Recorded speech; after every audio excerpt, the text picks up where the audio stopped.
mesin, kemudian sore sampai malam itu mahasiswa teknik industri. Jadi kalau dulu ya, sebelum tahun 2015 itu, jadi sudah biasa kalau mahasiswa TI itu kuliahnya malam-malam gitu. Kemudian gedungnya itu jadi akhirnya nggak pernah kuliah malam-malam lagi. Oke.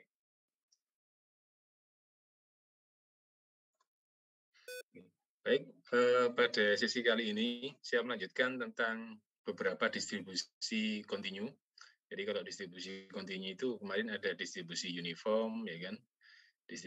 Distribusi uniform ini parameternya nilai minimal sama nilai maksimalnya.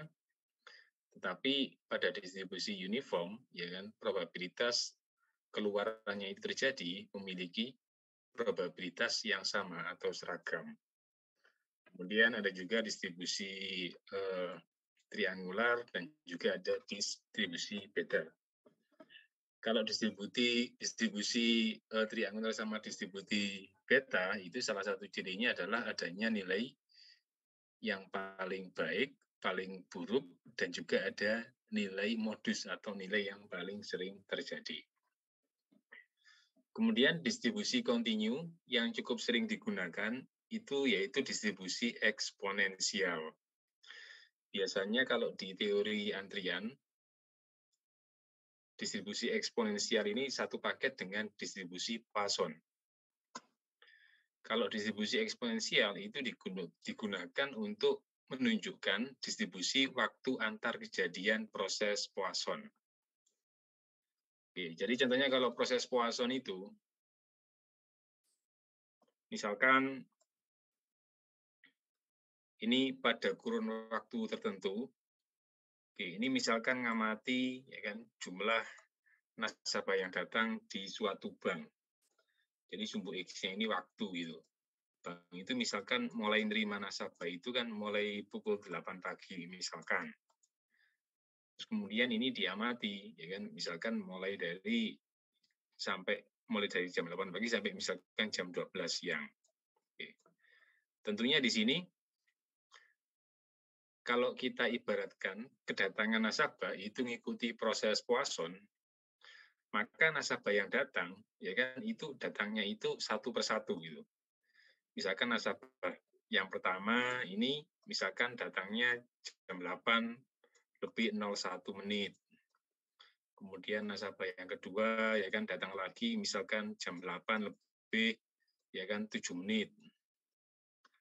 Kemudian nasabah berikutnya di sini misalkan datang ya kan jam 8 lebih 15 menit. Oke. Kalau misalkan ada dua orang yang datangnya berbarengan, sebetulnya dua orang tersebut dianggap datang pada waktu yang berbeda, tetapi dengan interval waktu yang sangat singkat sekali. Misalkan ada dua orang yang datang itu hampir bersamaan pada jam 8 lebih 15. Maka sebetulnya dua orang tersebut datang tapi dengan interval waktu yang sangat kecil sekali, misalkan mendekati 0 gitu. Cuma selisih 0,0 sekian detik gitu. Jadi di proses Poisson, kedatangan objek yang datang pada selang waktu interval tertentu itu diasumsikan datangnya satu-satu, kalau ada yang bareng, ya kan itu dianggap ya kan datangnya itu pada titik waktu yang berbeda. Oke. Kalau distribusi Poisson, ya distribusi Poisson itu kemarin kan ada parameter lambda ya. Jadi parameter lambda itu adalah laju kedatangannya.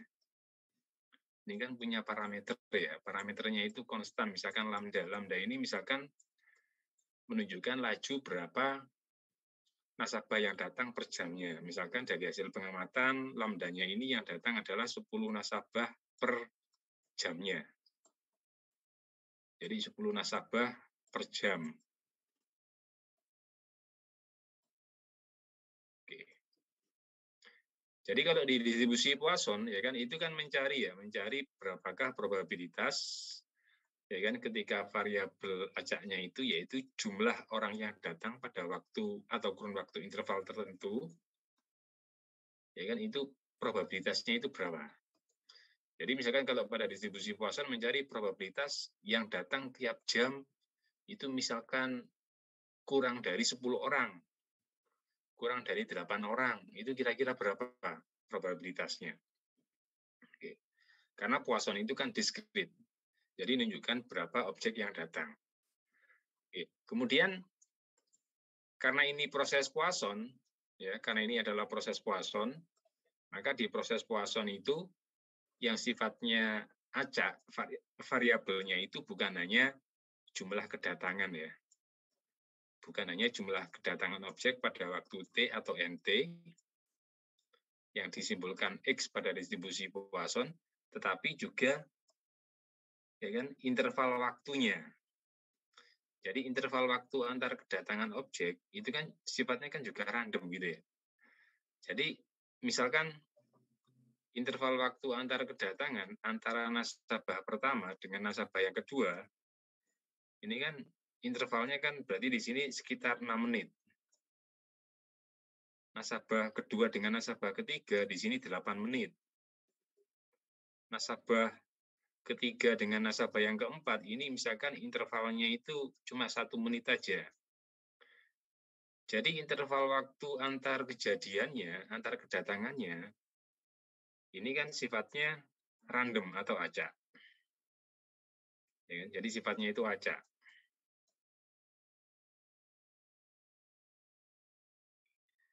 Jadi karena waktu itu dianggap variabel acak, maka di sini variabel waktu itu cocoknya adalah merupakan variabel yang termasuk bersifat kontinu gitu. Karena waktu itu kan kalau diukur selisihnya bisa 0,01 detik, 0,3 detik, dan seterusnya. Sehingga waktu itu cocoknya disebut sebagai variabel kontinu.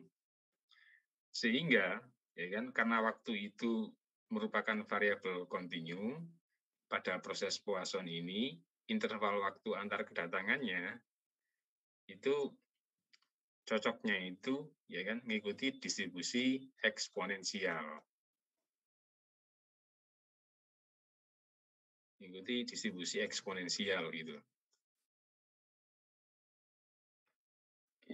Jadi distribusi eksponensial ini contohnya itu bukan hanya untuk kalau di kasus ini kan menunjukkan distribusi dari waktu antar kedatangan nasabah gitu.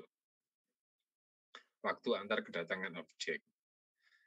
Selain itu bisa juga digunakan untuk menggambarkan waktu antar pesanan.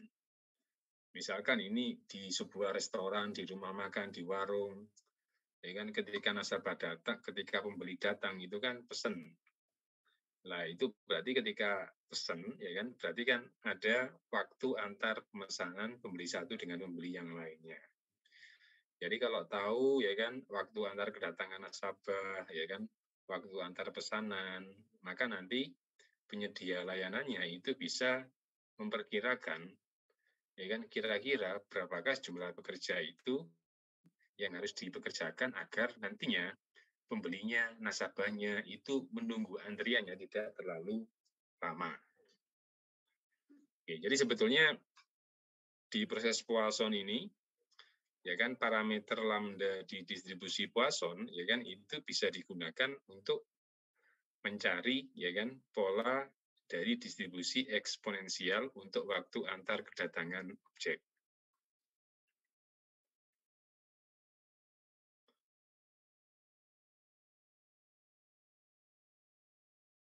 Karena distribusi eksponensial itu merupakan distribusi kontinu, maka yang digunakan untuk mencari probabilitas ketika variabel acak bernilai X digunakan probability density function.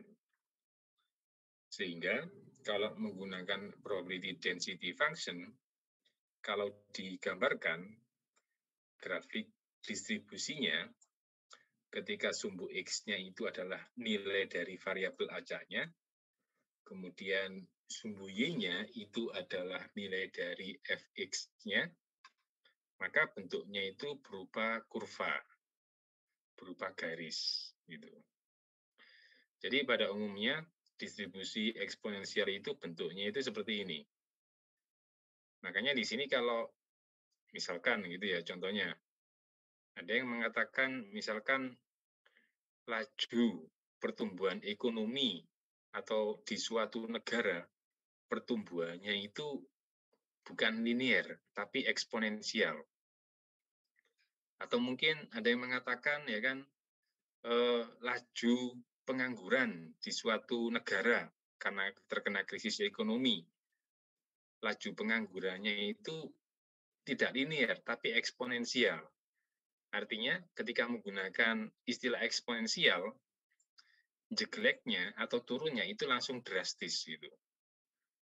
Jadi kalau biasanya eksponensial itu digunakan untuk menggambarkan suatu pola ketika ya kan terjadi suatu penurunan atau kenaikan di mana penurunan atau kenaikannya itu tidak linear tapi langsung berubah secara drastis. Contohnya ini misalkan kalau misalkan ya kan ada sebuah grafik, misalkan grafiknya ini menggambarkan laju jumlah pengangguran di suatu negara karena krisis ekonomi, kemudian grafiknya itu berupa ini, ya kan? Maka ini dikatakan ya kan grafik laju pengangguran tadi itu bentuknya itu eksponensial, artinya langsung nambah, yang nganggur itu langsung bertambah banyak. Contoh lain misalkan ada juga ya kan ketika bekerja di sebuah perusahaan kenaikan gajinya itu bersifat eksponensial. Kalau naik ya kan naiknya itu langsung gila-gilaan, langsung drastis gitu. Ada juga yang seperti itu. Jadi eksponensial itu digunakan kadang-kadang digunakan untuk menggambarkan fenomena-fenomena yang seperti itu. Oke. Jadi parameter dari distribusi eksponensial, oke, parameternya di sini lambda. Jadi lambda ini kan menunjukkan laju kedatangan. Lambda ini kita juga bisa temui pada distribusi diskrit, yaitu distribusi Poisson. Distribusi Poisson itu juga punya rata-rata, ya, punya min. Kalau distribusi Poisson itu rata-ratanya itu minnya itu lambda. Kalau distribusi eksponensial, rata-ratanya atau minnya seper lambda. Distribusi Poisson ya kan variansinya itu sebesar lambda kuadrat, varians dari distribusi eksponensial seper lambda kuadrat. Jadi sebetulnya kalau pada sebuah fenomena seperti misalkan nasabah yang ngantri di ya kan pasien yang ngantri di rumah sakit, kemudian kendaraan yang ngantri misalkan di perempatan lampu merah ya kan, kalau digambarkan sebagai proses Poisson, maka jumlah objek yang datang pada periode waktu tertentu itu bisa digambarkan sebagai distribusi Poisson, tetapi interval waktu antar kedatangan objek ya kan itu digambarkan sebagai distribusi eksponensial.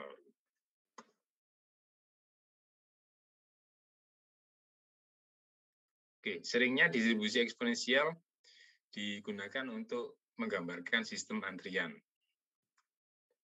Oke, terus kemudian pada distribusi eksponensial, selain menggunakan parameter lambda, bisa juga di sini menggunakan parameter beta. Jadi parameter beta ini nilainya adalah sama dengan seper lambda. Gitu ya. Jadi ada yang menggunakan parameter lambda, ada juga yang menggunakan parameter beta. Tapi dua-duanya sama. Yang penting tahu bahwa beta itu diperoleh dari seper lambda.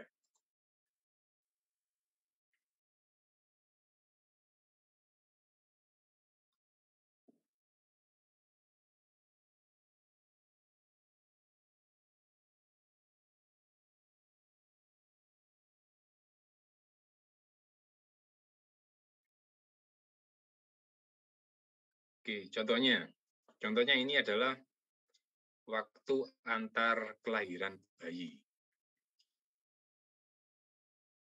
Oke, bayi yang lahir, ya kan, bayi itu kan misalkan lahir pada waktu tertentu, kalau jumlah bayinya itu kan termasuk variabel diskrit.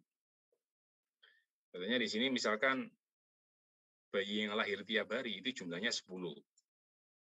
Mungkin di lain waktu yang lahir perharinya bisa 12, ya kan, bisa 15.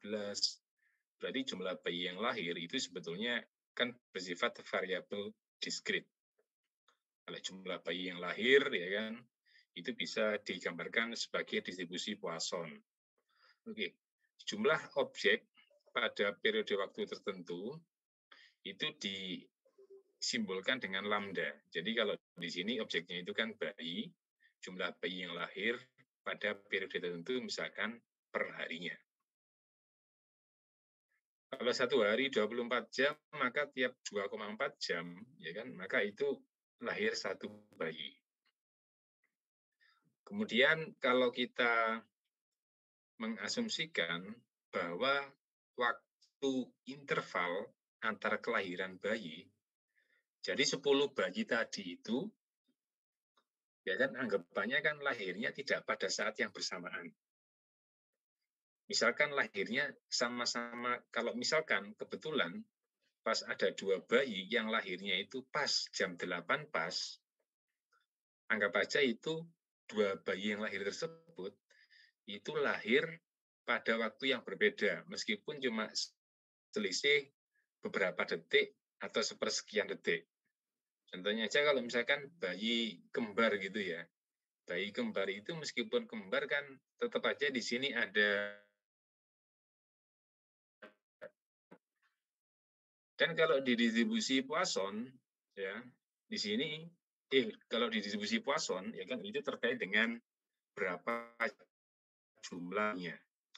Tapi kalau kita bicara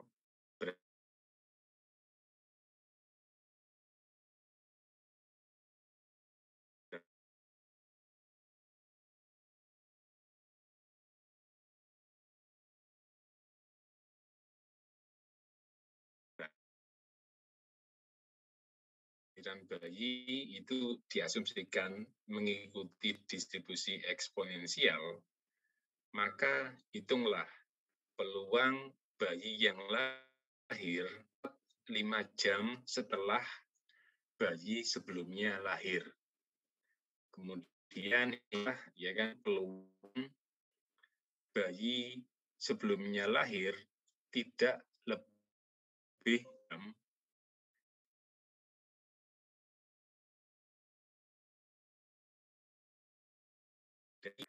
eksponensial, ya kan, ini kita biasanya banyak digunakan untuk mencari pola dari waktu, gitu ya.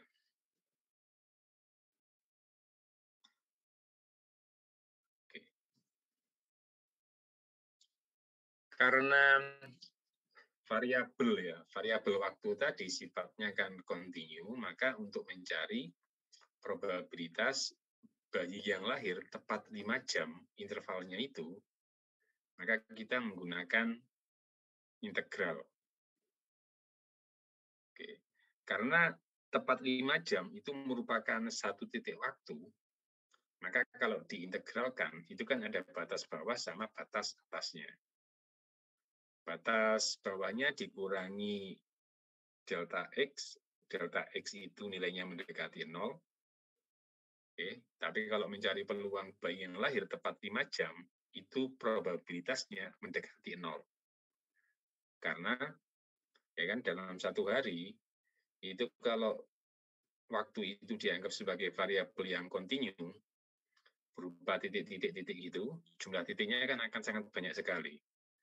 Jadi probabilitas suatu kejadian tepat terjadi pada satu titik, itu tentunya perbandingannya adalah 1 dibanding dengan tidak terhingga. Sehingga probabilitasnya itu kan mendekati 0.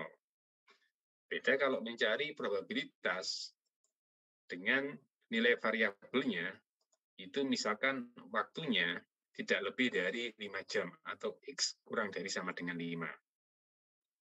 Kalau seperti ini, probabilitasnya tentunya akan positif. Gitu ya. Jadi dengan integral 0 sampai dengan 5, dan dimasukkan, ini adalah probability density function tadi, yang rumusnya sudah ada di depan tadi. Jadi kalau sudah tahu nilai dari lambdanya, laju kedatangannya, laju kelahiran bayi per jamnya, per harinya, maka kita bisa menghitung, ya kan, berapakah probabilitas bahwa bayi yang lahir, ya kan, tidak lebih 5 jam, ya kan, dari kelahiran yang sebelumnya. Oke. Jadi kalau distribusi eksponensial, saya rasa di sini termasuk lebih mudah ya, karena parameter yang digunakan itu satu saja, yaitu laju kedatangan objek atau laju kejadian per satuan waktu. Dan yang dicari itu adalah probabilitas terkait dengan waktu gitu.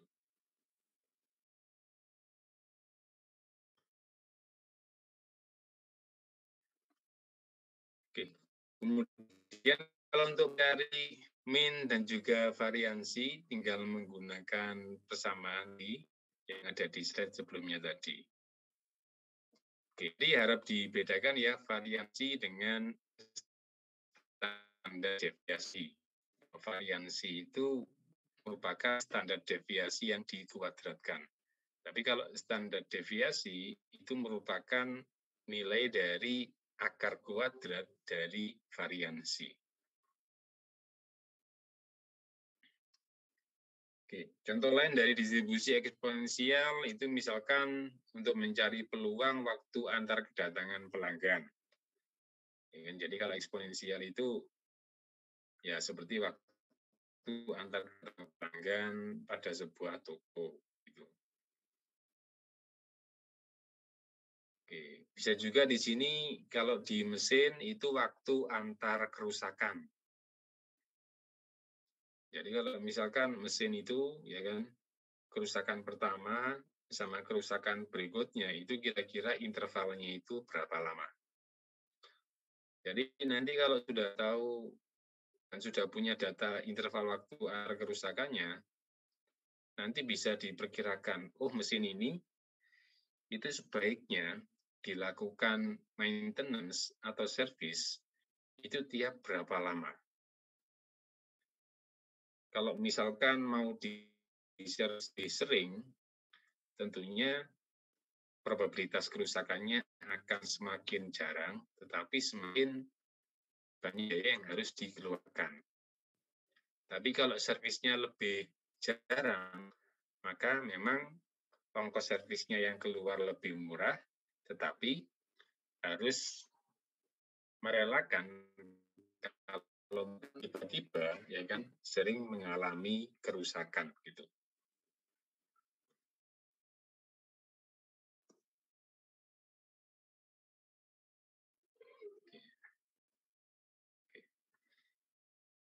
Baik. Kemudian distribusi berikutnya yaitu distribusi gamma. Jadi distribusi gamma ini memang menggunakan parameter lambda juga. Jadi masih terkait dengan proses Poisson juga. Seperti yang saya ceritakan sebelumnya tadi, seperti contohnya yaitu kedatangan nasabah yang datang di sebuah bank mengikuti proses Poisson. Laju kedatangannya itu ya kan yang datang per jamnya nasabahnya itu ya kan disimbolkan dengan lambda, misalkan yang datang 10 jam, 10 orang per jam. Kemudian interval waktu antar kedatangannya itu bersifat variabel kontinu. Kalau di tadi itu menjadi probabilitas ya kan waktu antar kejadiannya. Tetapi kalau distribusi gamma itu menunjukkan sebaran variabel acak yang menyatakan waktu yang diperlukan oleh sejumlah kejadian sukses. kalau boleh dikatakan di sigma ini ya memang ada kayaknya dengan distribusi poton, distribusi eksponensial. Kalau di distribusi gamma, ketika lambdanya itu nilainya 1, oke, itu kan sama dengan distribusi eksponensial. Oke.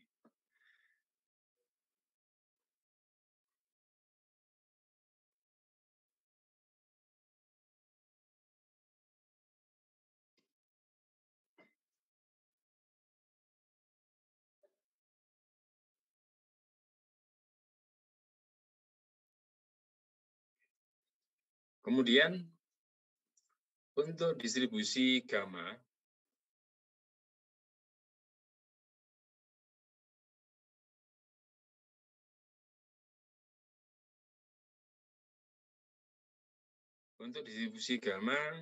sama halnya dengan distribusi kontinu yang lainnya, maka akan membutuhkan probability density function. Dan kemudian di distribusi gamma, parameternya itu selain lambda, laju kedatangan, laju kejadian, parameter alfa atau parameter shape-nya ini. Jadi contohnya kalau misalkan pada distribusi gamma ketika alfanya itu bernilai 1, oke ya, ketika nilai 1,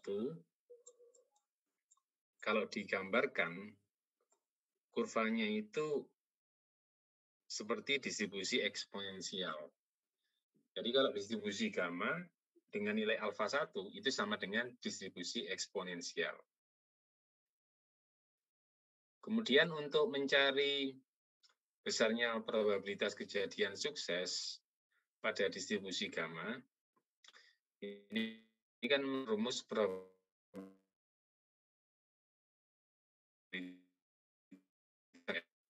Anda ini ya, laju kejadiannya.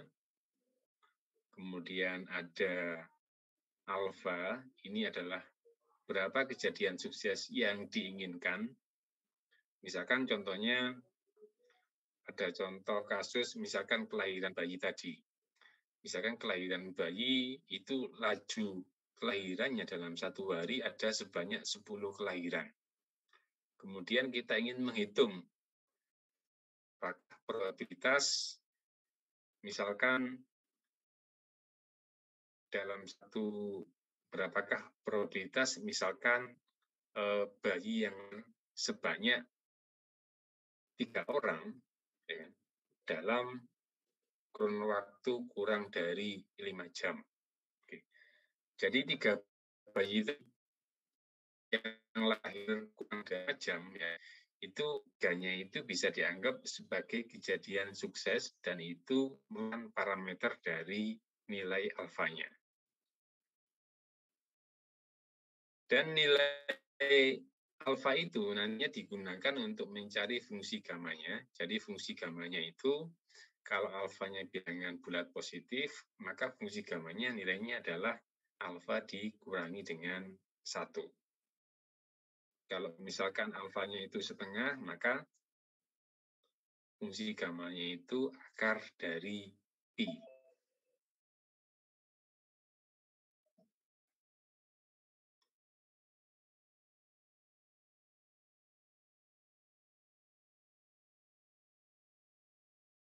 Oke, contohnya ya kan, ini adalah contoh kelahiran bayi yang sebelumnya itu digunakan untuk contoh dari distribusi eksponensial. Jadi laju kelahiran bayi di suatu kota itu sebanyak 10 bayi yang lahir tiap harinya. Atau dengan kata lain, tiap 2,4 jam sekali itu rata-rata lahir 1 bayi. Kemudian, kalau misalkan kasus ini dikembangkan menjadi sebuah kasus yang ada kaitannya dengan distribusi gamma, jadi distribusi gamma itu tadi terkait dengan probabilitas ya kan tercapainya kejadian sukses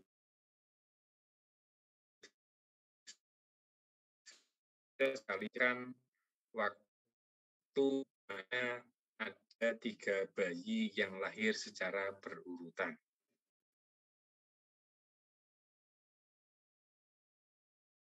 Di mana ada 3 kelahiran bayi yang lahir secara berurutan.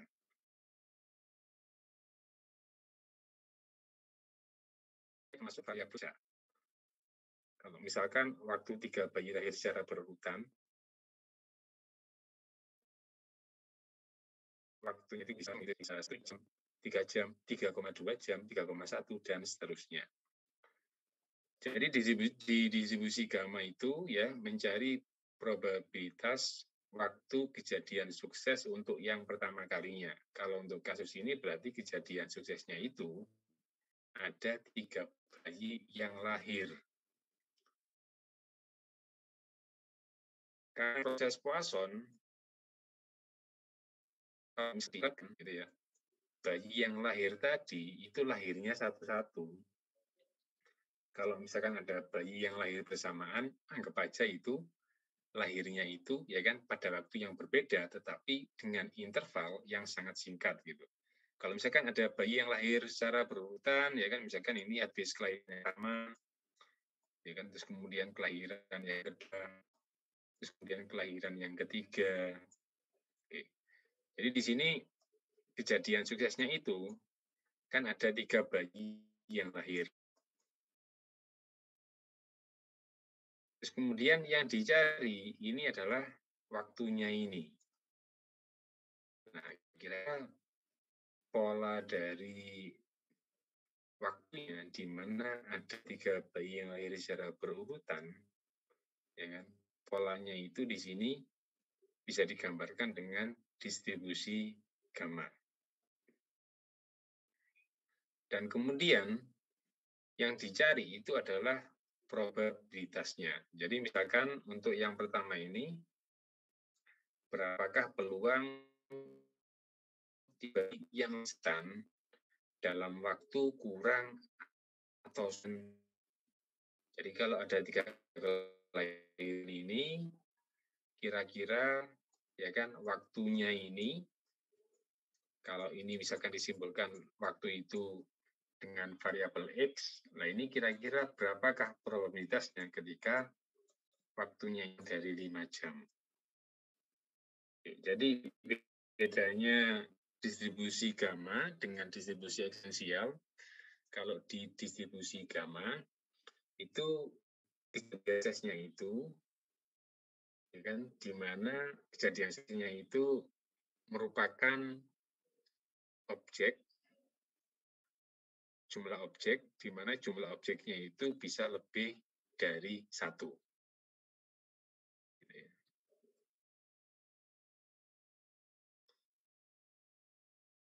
Oke, sehingga dengan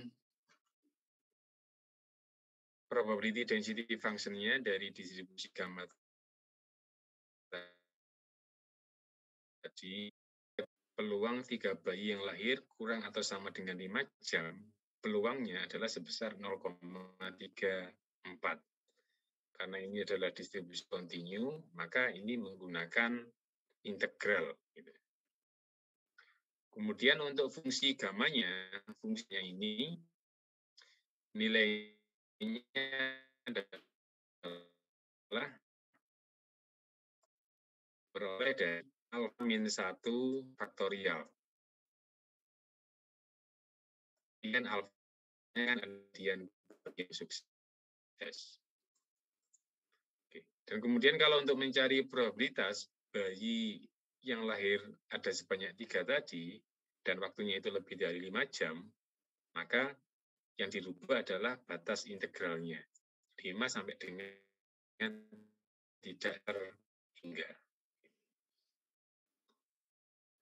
Baik, dari sini apa ada pertanyaan?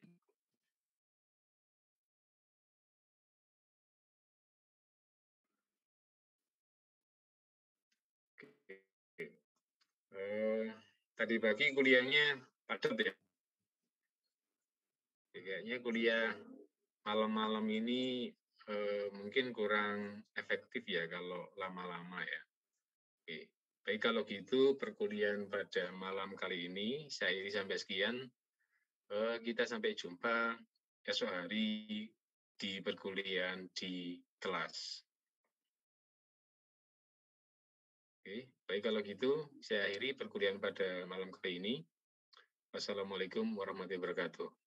Waalaikumsalam warahmatullahi wabarakatuh. Terima kasih Pak. Terima kasih Pak.